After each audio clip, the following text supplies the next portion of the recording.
Welcome to ಶಿಲ್ಪ ಅಡುಗೆ channel. ಇವತ್ತಿನ ವಿಡಿಯೋದಲ್ಲಿ ಮೂಲಂಗಿ ಗೊಜ್ಜು ಯಾವ ರೀತಿ ಮಾಡೋದು ಅಂತ ನೋಡ್ಕೊಂಬರೋಣ ಬನ್ನಿ.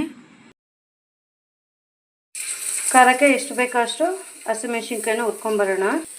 2 ನಿಮಿಷಗಳ ಕಾಲ ಫ್ರೈ ಆದಮೇಲೆ ಕಾಣಿಸ್ತಾ ಇರ್ಬೋದು ಫ್ರೈ ಆಗಿದೆ. ಕರಿಬೇವು ಹಾಕಿ ಮೀಡಿಯಮ್ ಫ್ಲೇಮಲ್ಲಿ ಫ್ರೈ ಮಾಡಿದರೆ ಸಾಕು. ಕರಿಬೇವು ಸ್ವಲ್ಪ ಫ್ರೈ ಆಗಿದೆ. ಈಗ ಕಡಲೆಬೀಜ ಹುರಿಯೋಣ. ಕಡಲೆಬೀಜನ ಕೆಂಪುಗಾಗೋ ರೀತಿಯಲ್ಲಿ ಹುರಿದಾಗಿದೆ. ಹುರಿದಿಟ್ಕೊಂಡಿರುವಂತಹ ಹಸಿಮೆಣಸಿನ್ಕಾಯಿ, ಕರಿಬೇವು ಮತ್ತು ಕಡಲೆಬೀಜ, ಕಡಲೆ, ಸ್ವಲ್ಪ ಹುಣಸೆಹಣ್ಣು, ಬೆಳ್ಳುಳ್ಳಿ, ಬೆಲ್ಲ, ಉಪ್ಪು ಮತ್ತು ಕಾಯಿ, ತುರಿದಿಟ್ಕೊಂಡಿರುವಂತಹ ಮೂಲಂಗಿ ಬಿಟ್ಟು ಇವನ್ನೆಲ್ಲ ಮಿಕ್ಸಿಗೆ ಹಾಕ್ಕೊಂಡು ನುಣ್ಣಗೆ ರುಬ್ಕೊಂಬರೋಣ. ನೋಡಿ, ಎಲ್ಲ ಮಿಕ್ಸಿ ಜಾರಿಗೆ ಹಾಕಿದ್ದೀನಿ. ಮೂಲಂಗಿ ಮಾತ್ರ ಹಾಕಿಲ್ಲ. ಬೇಕು ಅಂದರೆ ಸ್ವಲ್ಪ ನೀರು ಸಹ ಆ್ಯಡ್ ಮಾಡ್ಕೋಬೋದು. ನೋಡಿ, ಎಲ್ಲ ನೈಸ್ ಆಗಿದೆ. ಈಗ ತುರಿದಿರೋ ಮೂಲಂಗಿನ ಹಾಕೋಣ. ಇದನ್ನು ಫುಲ್ಲು ಗ್ರೈಂಡ್ ಮಾಡೋದು ಬೇಕಾಗಲ್ಲ, ಒಂದು ಸುತ್ತು ಮಾತ್ರ ಗ್ರೈಂಡ್ ಮಾಡ್ಕೊಬರ್ಬೇಕು. ಗ್ರೈಂಡ್ ಆಗಿದೆ, ತರಿ ಇದೆ. ಇಲ್ಲಿ ಮುಟ್ಟಿದೆ ಈ ಥರ ಮೂಲಂಗಿ ಕಾಣಿಸ್ತಾ ಇದೆ.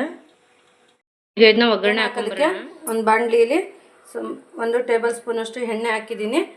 ಎಣ್ಣೆ ಕಾದಾದ್ಮೇಲೆ ಸಾಸಿವೆ ಜೀರಿಗೆ ಚಟಪಟ ಅಂದಮೇಲೆ ಸಣ್ಣಕ್ಕೆ ಹಚ್ಚಿಟ್ಕೊಂಡಿರುವಂಥ ಕರಿಬೇವನ್ನು ಸಹ ಫ್ರೈ ಮಾಡ್ತಾಯಿದ್ದೀನಿ. ಎಣ್ಣೆಯಲ್ಲಿ ಫ್ರೈ ಆದಮೇಲೆ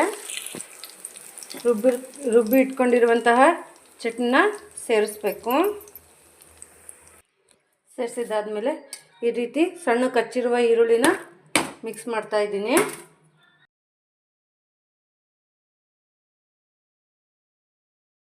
ಮೂಲಂಗಿ ಗೊಜ್ಜು ರೆಡಿಯಾಗಿದೆ. ಮೂಲಂಗಿ ಗೊಜ್ಜಿನ ಜೊತೆ ಬಿಸಿಯಾದ ಮುದ್ದೆ ಅಥವಾ ಅನ್ನ ಹಾಕ್ಕೊಂಡು ತುಪ್ಪ ಹಾಕ್ಕೊಂಡು ಸವಿತಾ ಇದ್ದರೆ ಅದರ ಮಜಾನೇ ಬೇರೆ ಇರುತ್ತೆ. ಹಾಗಾದರೆ ನೀವು ಒಂದ್ಸಲಿ ಟ್ರೈ ಮಾಡಿ ಹೇಗಿದೆ ಅಂತೇಳ್ಬಿಟ್ಟು ಕಾಮೆಂಟ್ ಬಾಕ್ಸಲ್ಲಿ ಕಾಮೆಂಟ್ ಮಾಡಿ. ಹಾಗೆ ಲೈಕ್ ಮಾಡೋದನ್ನು ಮಾತ್ರ ಮರಿಬೇಡಿ. ನೀವಿನ್ನೂ ನಮ್ಮ ಚಾನಲ್ಗೆ ಸಬ್ಸ್ಕ್ರೈಬ್ ಆಗಿಲ್ಲ ಅಂದರೆ ಸಬ್ಸ್ಕ್ರೈಬ್ ಮಾಡ್ಕೊಳ್ರಿ. Thank you for watching to all.